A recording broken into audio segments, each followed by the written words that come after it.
It was very striking when Arlen Specter was on the tarmac at the president coming to Philadelphia to campaign for Joe Sestak, and when reporters asked Arlen Specter, of course was defeated by Sestak in the primary, how he thought Sestak was doing in this campaign, he said pointedly, quote, "I'm late for the squash court."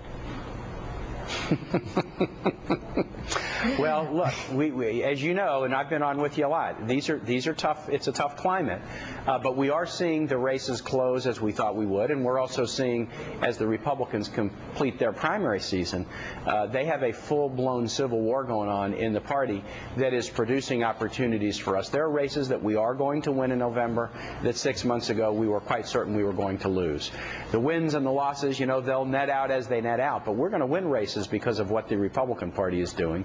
But we've got a lot of work to do over the next 6 weeks. We got a good plan. We're investing heavily in our candidates and in that field structure that enabled us to do well in 2008.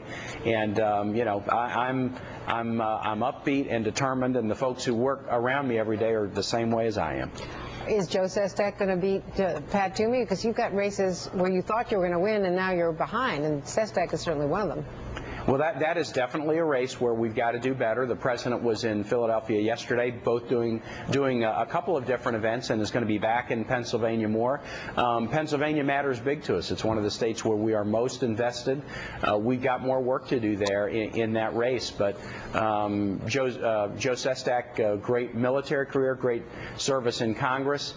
He's shown that he doesn't mind a tough battle. He's shown he can do what it takes to come out on top, and we think the contrast between he and Pat Toomey, the guy who thinks the right way to solve our problems is to give more money to the largest corporations. I just don't think that's a message Pennsylvanians are going to embrace ultimately. Well, in reading the final transcript, I wasn't there last night, but the president tried to do a shout-out to Joe Sestak, and he wasn't even in the room any longer. So he didn't bother to show up at his own fundraiser? Well, he was there. I don't know what okay. other events he might have had. I mean, you are in the last 6 weeks of the campaign. But no, Joe Sestak was definitely there and was very glad to be part of the event. And don't ask, don't tell on the floor in the Senate. What do you say?